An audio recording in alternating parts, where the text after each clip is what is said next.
నా హిందూ బంధువులందరికీ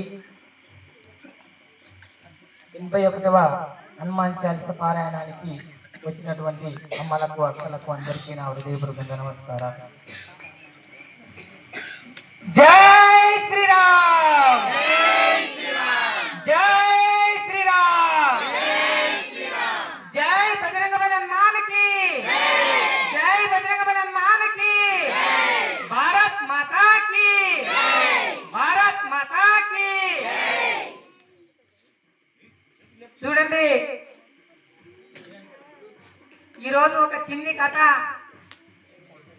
ఒక తండ్రికి 5 మంది కొడుకులు ఉన్నారట. అరే ఇప్పుడు ఒకరొకరే కొడుతున్నారు కదా, 5 మంది కొడుకులు ఎట్లుంటారు అనుకోండి. అప్పుడు 10 మంది 12 మందిని కూడా అన్నారు. అయితే 5 మంది కొడుకులు ఉంటే వాళ్ళు ఊకి చీటికి మాటికి కొట్లాడుతున్నారంట. కొట్లాడుతుంటే తండ్రి కనిపించి ఒక రోజు ఏమన్నాడంట, అరే మీరు అడవికి పోతారు కదా, మనిషికి ఒక కట్టె తీసుకొని రండి అన్నాడంట. అక్కడ బయట మీకు ఏడ కనిపించినా మనిషికి ఒక కర్ర పట్టుకొని రండి అన్నాడంట. అయితే అప్పుడు తండ్రి మాట పిల్లలు జవదాటకుండ్రి, అది ఎందుకు అది ఎంతసిరి కథ.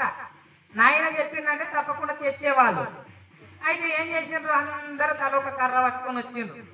వచ్చిన తర్వాత అన్ని కర్రలు 5 కర్రలను ఒకట మన మోపు కట్టండి అంటే కట్ట కట్టండి అని చెప్పేసి 5 కర్రలను ఒక మోపులాగా ఒకటేసి తాడు పెట్టి కట్టిండ్రు. మన మోపు ఎట్లా కట్టిన మోపు అట్లా కట్టిన తర్వాత, అరే మీ 5 మందిలో ఎవరు దాన్ని ఇరవగలుగుతారా ఇరవండిరా అన్నాడంట. 5 కట్టెలు ఉన్నాయి, ఎవరన్నా ఇరవగలుగుతారా? ఇరుగుతలేవు. అది ఒకటి ఇడిసి చూసిండు ఇరగలేదు, ఇంకోటి ఇడిసి చూసిండు ఇరగలేదు, ఇంకోటి ఇడిసి చూసిండు ఇరగలేదు. అయితే ఇరగకపోయేసరికి నాయన ఇరుగుతలేదు, అది ఇరగొడదామని మస్తు ప్రయత్నం చేసినా కానీ ఇరుగుతలేవు అన్నారు. అయితే సరే మంచిదిరా, ఆ ఒక్కొక్క కట్టని ఇరగొట్టి చూడండి అంటే మొత్తం మోపిచ్చేసిండ్రు. తల ఒకటి తీసుకొని ఇరగొట్టుకుంటే ఈజీగా ఇరిసి పారేసింది. మరి ఈజీగా అంటే ఒకటి ఉన్నప్పుడేమో ఈజీగా ఇరిసిండ్రు, అన్ని కట్టలాగున్నప్పుడేమో ఇవ్వని వల్ల కాలేదు. మరి మన పరిస్థితి ఏమైంది అంటే మనం హిందువులమంతా విడిపోయి ఉన్నాం ఒక్కొక్క కర్రలాగా. ఎట్లా విడిపోయినాం? వీళ్ళు కురుగోళ్ళు, వీళ్ళు గొల్లోళ్ళు, వీళ్ళు మాలోళ్ళు, వీళ్ళు తెలుగోళ్ళు, వీళ్ళు కాపోళ్ళు, వీళ్ళు ముదిరాజులు, ఇట్లా రకరకాలుగా మనం విడిపోయి ఉన్నాం. విడిపోయి ఉండేటోళ్ళకల్లా ఏమైతుందంటే పక్కలోడు మాత్రం ఈజీగా ఇరవగలుగుతాడు. మరి మనం పక్కలోడు మాత్రం ఈజీగా విరగొట్టరాదంటే మనం ఏం చేయాలి? మనం ఒక యూనిట్ గా ఉండాలి. మనం ఒక అందరూ కూడా సమకూరి హిందువులము అనేటటువంటి భావనతోనే ఉండాలి. కుల ప్రాతిపదికగా ఉండకూడదు, ఐక్యమత్యంగా ఉండాలి.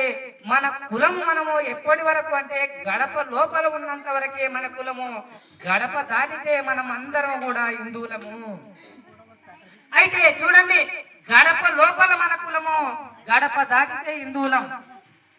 గడప లోపల మన కులం, గడప దాటితే హిందువులం. గడప లోపల మన కులం, గడప దాటితే హిందువులం. కమ్మరి అయినా కుమ్మరి అయినా మనమంతా హిందువులం.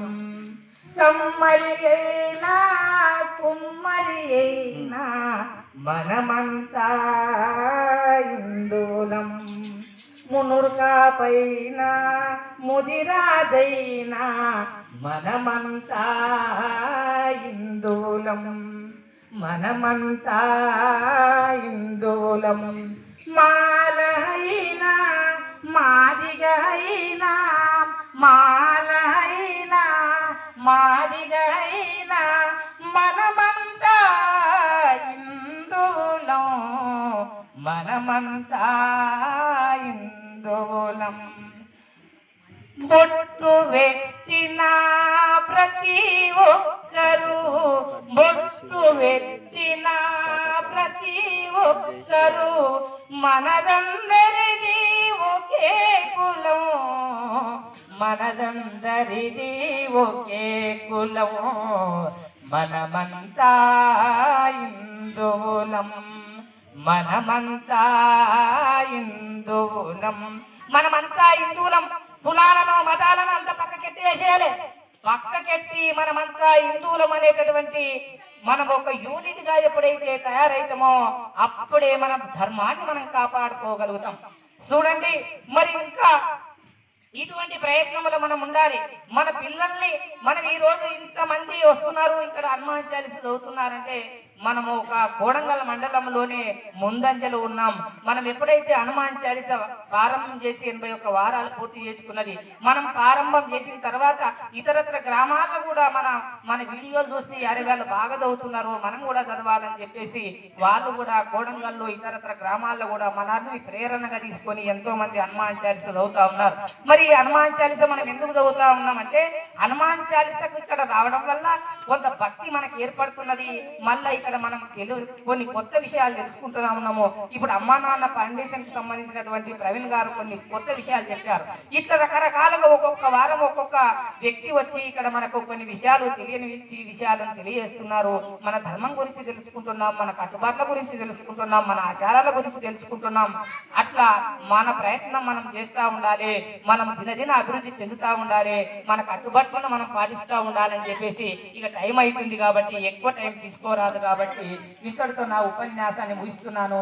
జై శ్రీమన్నారాయణ, జై శ్రీమన్నారాయణ.